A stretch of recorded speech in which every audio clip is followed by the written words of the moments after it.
कृष्णाय वासुदेवाय हरये परमात्मने प्रणतः क्लेशनाशाय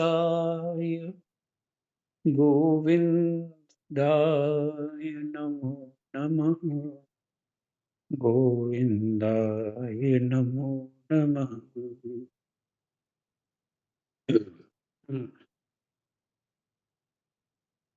श्लोक संख्या क्या है? महाराज जी 15 श्लोक तक विश्राम हुआ था। ठीक है जी।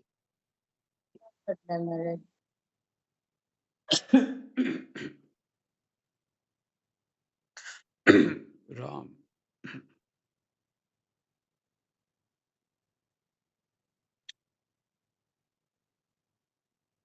श्रीमद् भागवत षष्ठ स्कंद और 7वां अध्याय।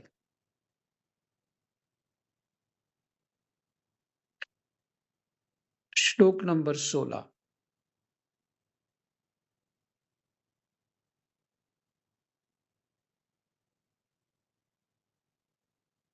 पीछे जो प्रसंग सुना वो संक्षिप्त रूप से ये है कि बृहस्पति जी का अपमान हो गया और इंद्र ने अपनी गलती को पहचान लिया और ये बताया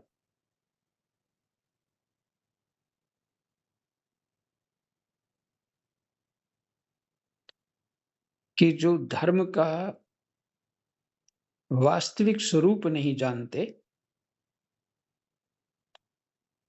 और पद को ही बड़ा मानते हैं,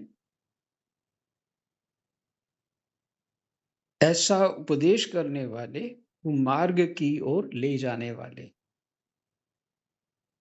14वां श्लोक में बोला।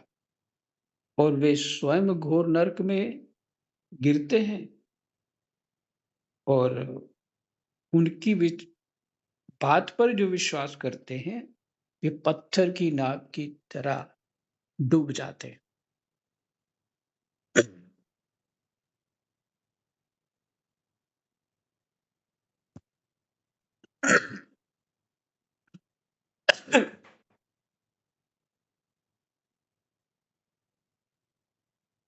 मेरे गुरुदेव बृहस्पति जी ज्ञान के अथाह समुद्र हैं। मैंने बड़ी शठता की है, अब मैं उनके चरणों में अपना माथा टेककर उन्हें मनाऊंगा। अब मनाने का समय आ गया। 16वां श्लोक है। परीक्षित देवराज इंद्र इस प्रकार सोच ही रहे थे कि भगवान बृहस्पति अपने घर से निकलकर योग बल से अंतर्धान हो गए। बृहस्पति अंदर से काफी नाराज थे और इंद्र ऐसा विचार ही कर रहे थे। इंद्र क्या विचार कर रहे हैं वो खूब जानते हैं। त्रिकालदर्शी महापुरुष हैं, देवताओं के गुरु हैं। वो अदृश्य हो गए।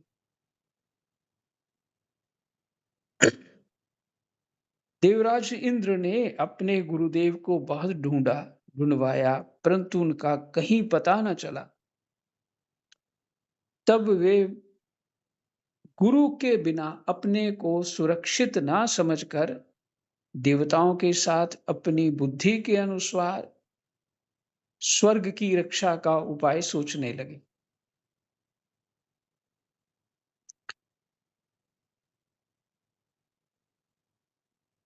अब देखिए, इसमें विचार की ये बात है कि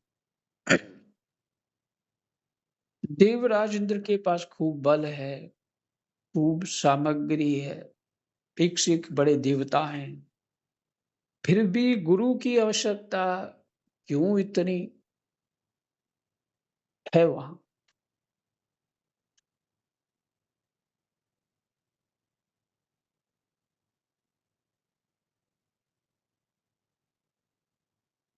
पहले सभी राज्यों में गुरु हुआ करते थे, और वही राजा को कहीं कोई वैचारिक बात हो, उसका भी ठीक से बताते थे कि तुम्हें क्या करना चाहिए। क्योंकि कई तरह की समस्या होती है। राजा का ध्यान बहुत जगह बँटा होता है और गुरु साधना में ही रहते हैं। चित्त शांत होता है और ज्ञान होता है, त्रिकालदर्शी होते हैं। तो कौन-सी समस्या आ सकती है, कौन से कर्म से राजा का आचरण ठीक नहीं होगा तो प्रजा उसको मानेगी नहीं। तो राजा को कैसे आचरण करना चाहिए? तो राजा को भी निर्देश देने वाले जो हैं, वो गुरु लोग हुआ करते हैं, जिनको राजगुरु कहते हैं।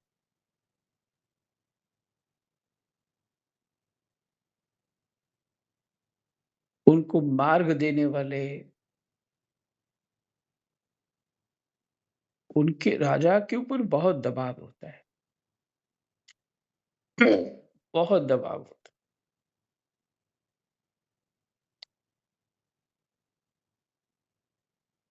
तो इधर तो असुरों का जो बोलबाला स्वर्ग पे बना ही रहता है। बड़े-बड़े दानव जीत के देवताओं को कई बार स्वर्ग में राज्य कर चुके हैं। तो गुरु ही उनको बचाते थे। अब गुरुजी रुष्ट हो गए, गुरुजी अंतर्ध्यान हो गए और इंद्र विशेष पुण्य करके ही कोई जीव इंद्र पद पे बैठ सकता है। नहीं तो उसके नीचे और बहुत सारे देवता हैं। देवता और तरह के देवता वो बन सकता है जीव, लेकिन इंद्र पद विशेष है। तो विवेक तो होता ही है ना, भले थोड़ी देर के लिए कोई मद उसको दबा दे, पर विवेक तो रहता ही, साधनाएँ की हुई हैं।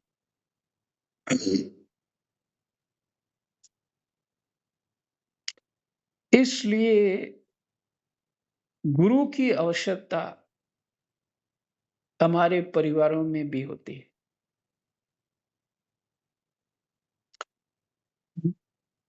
अच्छा, बड़ी-बड़ी कंपनियाँ होती हैं ना, बड़ी-बड़ी कंपनियाँ, उनका एक सेटअप ऐसा होता है जो कंपनी को डायरेक्शन देते हैं। गुरु रूप में ही होते हैं एक प्रकार से। और वैसे तो जो मालिक होते हैं कंपनियों के, वो किसी न किसी महात्मा से जुड़े रहते हैं। अपने आत्मबल के लिए, अपने विश्वास को दृढ़ करने के लिए, जैसा भी जो भी हो, जो ये परिस्थितियाँ चल रही हैं उसके अनुसार, परंतु राजा लोग ऐसे ही करते थे। गुरु, इसलिए कहा गुरु बिना गति नहीं हो सकती। क्योंकि उसका अपना अध्यात्म का मार्ग है, विचार की शुद्धि बहुत अच्छी बनी रहती है, सत्व सात्विकता विशेष बढ़ी रहती है, इसलिए उनके निर्णय जो होते हैं शास्त्रोक्त तो होते हैं। और जो शास्त्र के अनुसार चलता है, वो गिरता नहीं। तो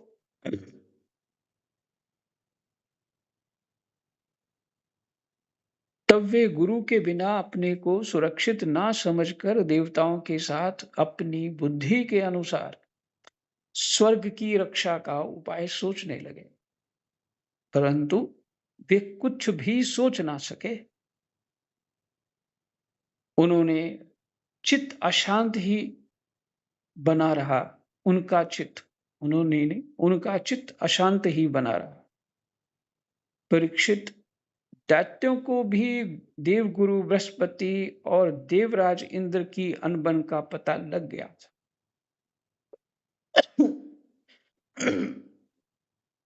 जो शत्रु पक्ष था, माने विपक्ष था, उसको भी पता लग गया था। तब उन मदोन्मत्त और आततायी असुरों ने अपने गुरु शुक्राचार्य के आदेशानुसार देखो, आंतकियों के भी गुरु हैं, वो है शुक्राचार्य। आतताई आंतकी होते हैं। आतताई असुरों ने अपने गुरु शुक्राचार्य के आदेशानुसार देवताओं पर विजय पाने के लिए धावा बोल दिया। उन्होंने देवताओं पर इतने तीखे-तीखे वाणों की वर्षा की कि उनके मस्तक, जंघा, बाहु आदि अंग कट-कट कर गिरने लगे। तब इंद्र के साथ सभी देवता सिर झुकाकर ब्रह्मा जी की शरण में गए। स्वयंभू एवं समर्थ ब्रह्मा जी ने देखा कि देवताओं की तो सचमुच बड़ी दुर्दशा हो रही है। अतः उनका हृदय अत्यंत करुणा से भर गया। वे देवताओं को धीरज बंधाते हुए कहने लगे। ब्रह्मा जी ने कहा, देवताओं, ये बड़े खेद की बात है। सचमुच तुम लोगों ने बहुत बुरा काम किया। हरे हरे, तुम लोगों ने ऐश्वर्य के मद से अंधे होकर ब्रह्मज्ञानी, वेदज्ञ एवं संयमी ब्राह्मण का सत्कार नहीं किया। देवताओं, तुम्हारी उसी अनीति का ये फल है कि आज समृद्धशाली होने पर भी तुम्हें अपने निर्बल शत्रुओं के सामने नीचा देखना पड़ा।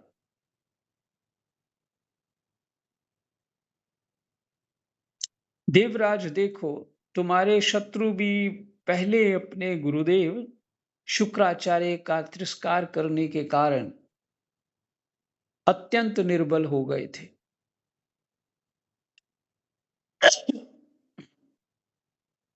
परंतु अब भक्ति भाव से उनकी आराधना करके वे फिर धन जन से संपन्न हो गए हैं। देवताओं, मुझे तो ऐसा मालूम पड़ रहा है कि शुक्राचार्य को अपना आराध्य देव मानने वाले ये दैत्य लोग कुछ दिनों में मेरा ब्रह्मलोक भी छीन लेंगे। ये है गुरु का बल। शुक्राचार्य को अपना आराध्य देव मानने वाले ये दैत्य लोग कुछ दिनों में मेरा ब्रह्मलोक भी छीन लेंगे। भृगुवंशियों ने इन्हें अर्थशास्त्र की पूरी पूरी शिक्षा दे रखी है। ये जो कुछ करना चाहे उसका भेद तुम लोगों को नहीं मिल पाता। बृहस्पति के भी गुरु भृगु जी हैं।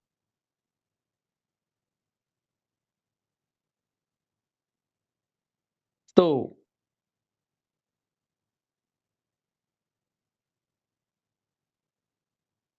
अर्थशास्त्र, अर्थशास्त्र अर्थ मैंने धन होता है।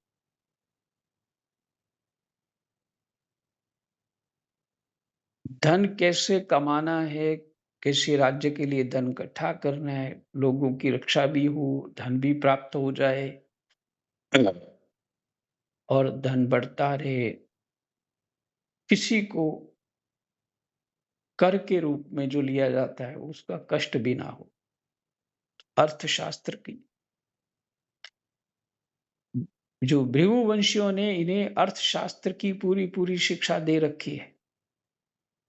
ये लोग ये जो कुछ करना चाहते हैं उसका भेद तुम लोगों को नहीं मिल पाता। उनकी सलाह बहुत गुप्त होती है। ऐसी स्थिति में वे स्वर्ग को तो समझते ही क्या है। वे चाहे जिस लोक को जीत सकते हैं। सच है, जो श्रेष्ठ मनुष्य ब्राह्मण जो श्रेष्ठ मनुष्य ब्राह्मण गोविंद और गौओं को अपना सर्वस्व मानते हैं और जिन पर उनकी कृपा रहती है उनका कभी अमंगल नहीं होता। इसलिए अब तुम लोग शीघ्र ही त्वष्टा के पुत्र विश्व रूप के पास जाओ और उन्हीं की सेवा करो। वे सच्चे ब्राह्मण, तपस्वी और संयमी हैं। यदि तुम लोग उनके असुरों के प्रति प्रेम को क्षमा कर सकोगे और उनका सम्मान करोगे, यदि तुम लोग उनके असुरों के प्रति प्रेम को क्षमा कर सकोगे, मैंने त्वष्टा जो हैं वो असुरों के प्रति प्रेम रखते हैं, तो इसकी ओर ध्यान ना दे करके अपना कार्य सिद्ध करो और उनका सम्मान करोगे तो वे तुम्हारा काम बना देंगे। श्री सुखदेव जी कहते हैं, परीक्षित, जब ब्रह्मा जी ने देवताओं से इस प्रकार कहा, तब उनकी चिंता दूर हो गई। वे त्वष्टा के पुत्र विश्वरूप ऋषि के पास गए और उन्हें हृदय से लगाकर यूं कहने लगे। देवताओं ने कहा, बेटा विश्वरूप, तुम्हारा कल्याण हो। हम तुम्हारे आश्रम पर अतिथि के रूप में आए हैं। हम एक प्रकार से तुम्हारे पितृ हैं, इसलिए तुम हम लोगों की यथाउचित अभिलाषा पूर्ण करो।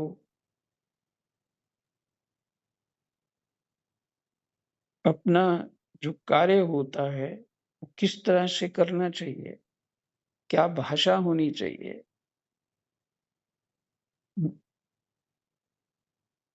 कन्विंस कैसे किया उन्होंने, ये देखिए।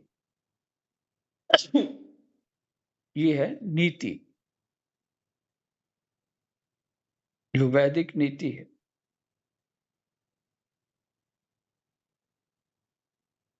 उसको आशीर्वाद भी दे रहे हैं और दूसरी बात कही कि अतिथि रूप में आए हैं। तीसरी बात कही,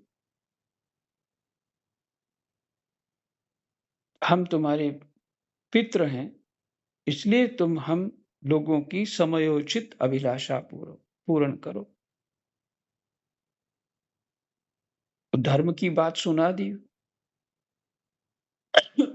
उसको धर्म में बांध लिया, धर्म को उसका जागृत कर दिया ऐसे शब्दों से। जिन्हें संतान हो गई हो, उन सत्पुत्रों का भी सबसे बड़ा धर्म यही है कि वे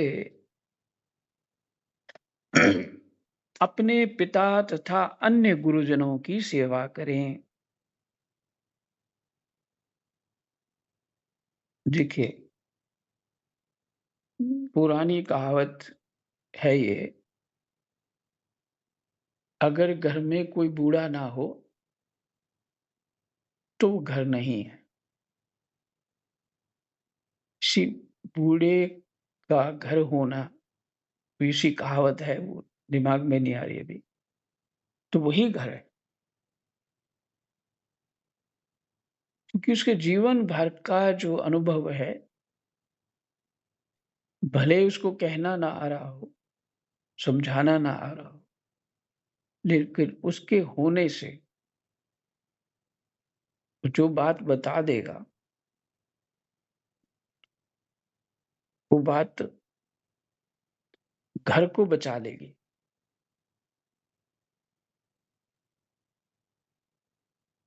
तो बड़ों की बात ना सुननी चाहिए, विश्लेषण करना चाहिए। नहीं समझ आ रही तो उनसे थोड़ा चिंतन करिए, उनको पूछिए, हमें समझाइए। लेकिन उनकी बात को नकार देने से हानि बहुत होगी, क्योंकि कुछ कार्य जो है अनुभव वाले होते हैं। कोई प्रत्यक्ष में वो ज्ञान प्राप्त नहीं होता, वो अनुभव से ही होता है।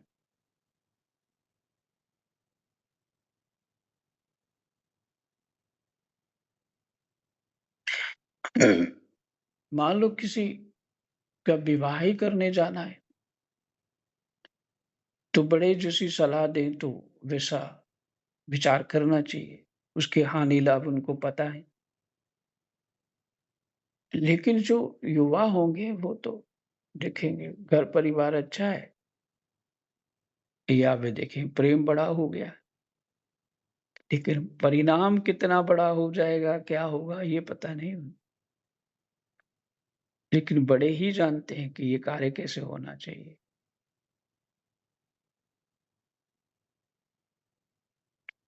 ऐसे बहुत सारे कार्य होते हैं। तो वहाँ बड़ों का अनुभव बहुत अनिवार्य रहता है।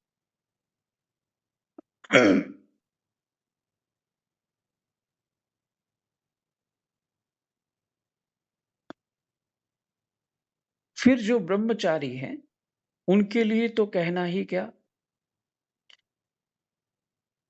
ये इंद्र कह रहे हैं ना उनको, त्वष्टा को। त्वष्टा के पुत्र जो हैं, क्या नाम, विश्वरूप।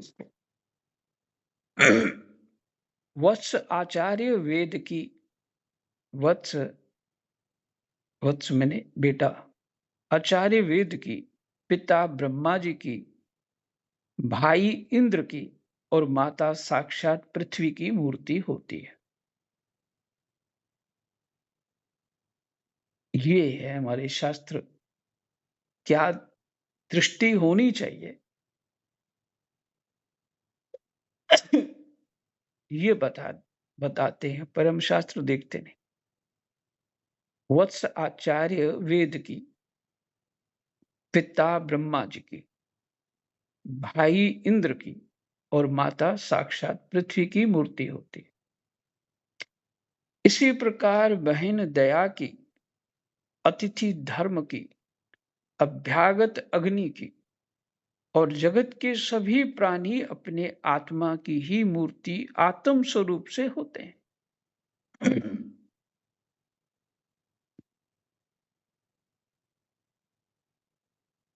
बहन दया की, बहन दया की मूर्ति है। अतिथि धर्म की,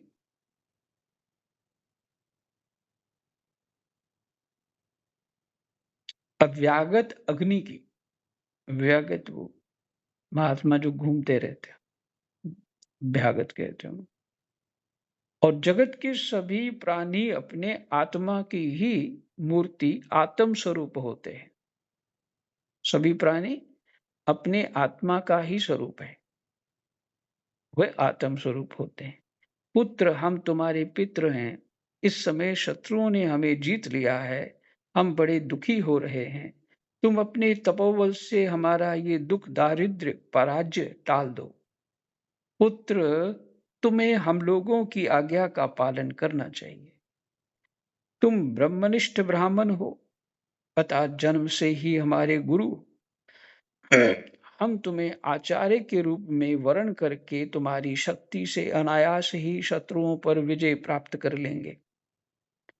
पुत्र, आवश्यकता पड़ने पर अपने से छोटों का पैर छूना भी निंदनीय नहीं है। निंदनीय नहीं है। वेद ज्ञान को छोड़कर केवल अवस्था बड़प्पन का कारण भी नहीं है।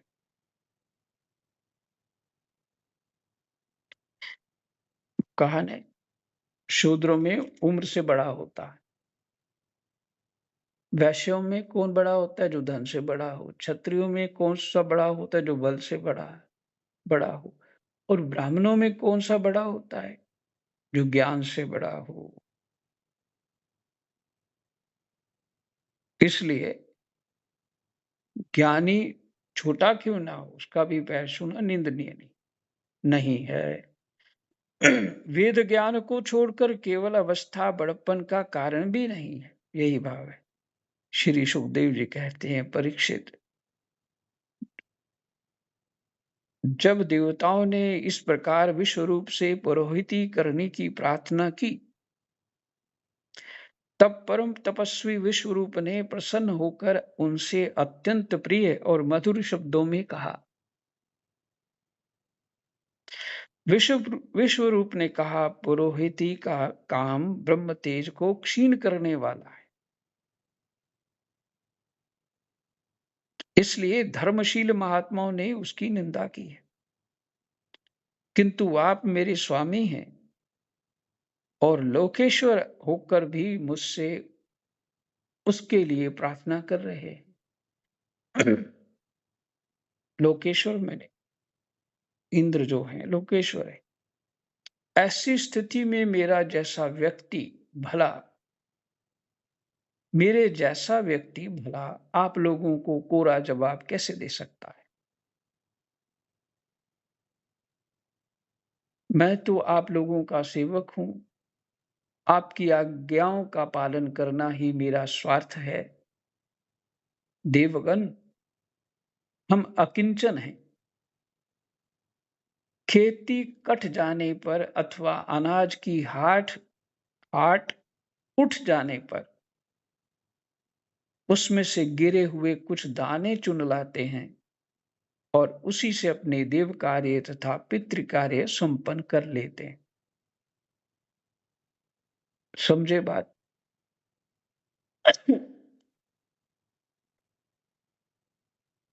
ब्राह्मण तो ऐसी स्थिति में पहले रहे हैं। अब भी बहुत सारे ब्राह्मण ऐसी स्थिति में रहते हैं। उन्हें थोड़े से थोड़े में गुजारा करना है, अधिक किसी से लेना नहीं।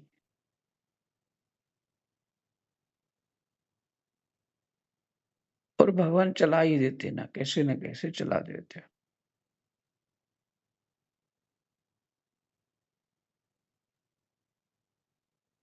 तो इसलिए शब्द है, देवगण हम अकिंचन हैं।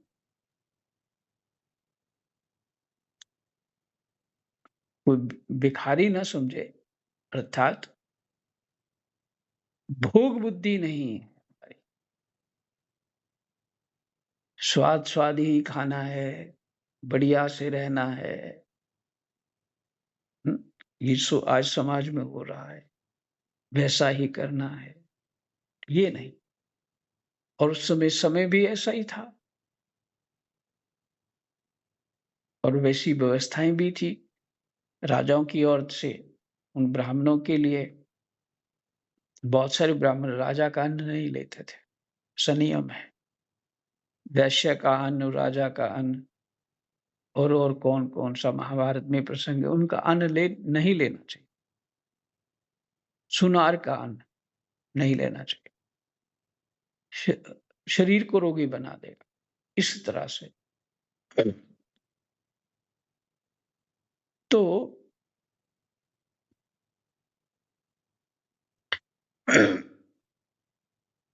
ये महाभारत में विशेष करके और पुराणों में भी है, विशेष करके महाभारत में। उसका प्रभाव क्या होता है कि ब्राह्मणों के लिए है, जो साधक हैं उनके लिए है, किसका अन्न खाना किसका नहीं खाना, तभी ब्रह्म तेज बढ़ेगा। पर अब तो कोई ऐसी व्यवस्था ही नहीं है, इसलिए वैसे नियम भी नहीं हो पाते। और फिर तेज कहाँ से आ जाएगा? इसलिए कलयुग केवल नाम आधारा, सुमरि सुमरि नर उतरे पार। देवगण हम अकिंचन है। खेती कट जाने पर जो पीछे वो गिर जाते हैं दाने वाने, किसान लोग नहीं उठाते थे, वो ब्राह्मण उठा लेते थे। और जब जहाँ अनाज इकट्ठा करके रखते उसको उठा लेते, बोरियों में बांध के कहीं ले जाते थे, पीछे बच जाता वो ब्राह्मण ले लेते थे। उसमें से गिरे हुए कुछ दाने चुन लाते हैं और उसी से अपने देव कार्य तथा पितृ कार्य संपन्न कर लेते हैं। लोकपालो, इस प्रकार जब मेरी जीविका चल ही रही है, तब मैं पुरोहिती की निंदनीय वृत्ति को क्यों करूं? देखिए, ये अकिंचनता है। देवराज इंद्र कह रहा है इस ऐसे ब्राह्मण को, जो दाने चुन के खाते हैं, भोग लगाते हैं कि तुम हमारे गुरु बनो स्वर्ग में। वो कहते हैं नहीं, पुरोहिती का काम नहीं करना, राजगुरु नहीं बनना मेरे को। जो ब्राह्मण आप सबके घरों में जाते हैं, पाठ पूजा इत्यादि करते हैं, इनका भी तेज क्षीण होता है।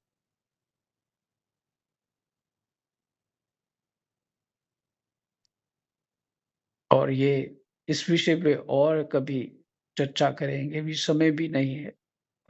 थोड़ा ही पाठ रह गया, पूरा कर लेते हैं।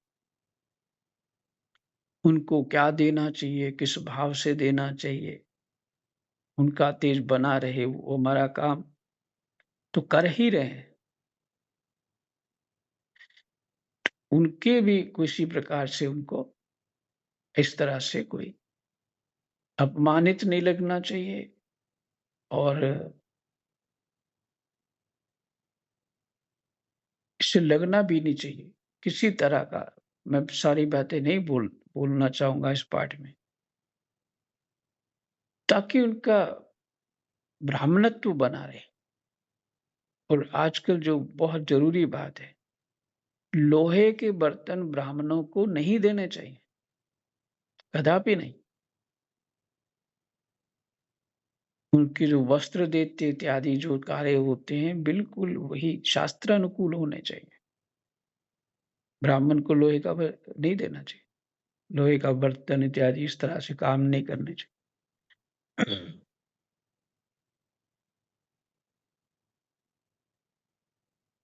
तो कह रहे हैं कि मैं पुरोहित क्यों बनूं, देवगुरु क्यों बनूं? उससे तो केवल वे ही लोग प्रसन्न होते हैं जिनकी बुद्धि बिगड़ गई है। ये है बात। जिनको बात समझ में आ गई तत्व की, वो इतना ऊंचा पद भी ठुकरा देगा। कोई कुछ बोले, कोई सिद्ध भी आ जाए उसके सामने, तो अपनी मस्ती से वो सिद्ध का भी कोई चाह से नहीं उठेगा। हाँ, ठीक है, मेरा काम है इसको आदर करना, वो करेगा। लेकिन कोई कुछ नहीं चाहिए उसको। जो काम आप लोग मुझसे कराना चाहते हैं, वह निंदनीय है। फिर भी मैं आपके काम से मुँह नहीं मोड़ सकता, क्योंकि आप लोगों की माँग ही कितनी है। इसलिए आप लोगों का मनोरथ मैं तन, मन, धन से पूरा करूँगा। कितने वो जो दाने चुन के ब्राह्मण अपना भरण-पोषण करते हैं पितरों को और अपने देवताओं को भी उसी में से खिलाते हैं और खुद भी वही पाते हैं। तो मुझे समझ नहीं उनका नमक मिर्च कहाँ से आता होगा, तेल-वेल, घी इत्यादि, वस्त्र इत्यादि कहाँ से आते होंगे। तो भगवान ही जाने क्या व्यवस्था होगी। और कौन से तेल पाउडर्स लगा के वो रहते होंगे। कौन-सा महल होगा उनका, बड़े ठाठ से रहते होंगे। ये सब नहीं, बड़े अकिंचन होके अपने छोटी-सी कुटिया, गाय के सहारे अपना काम चला लेते।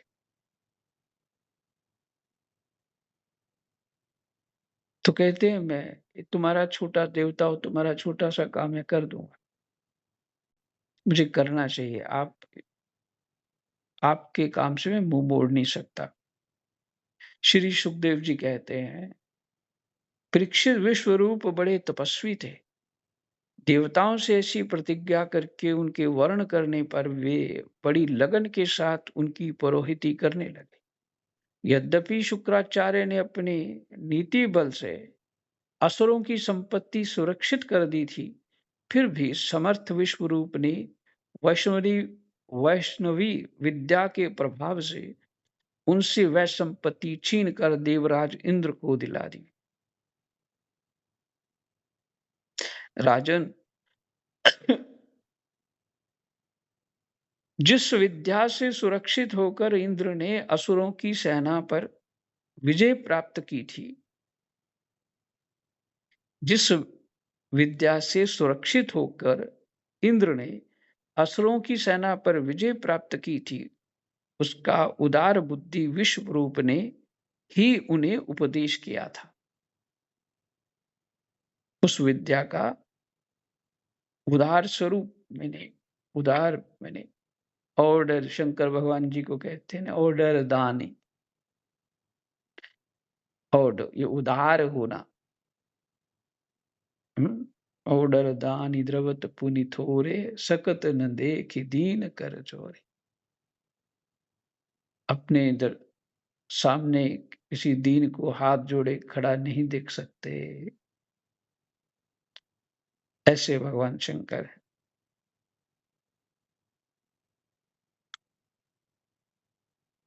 उसका उदार बुद्धि विश्व रूप ने ही उन्हें उपदेश किया था उस विद्या का।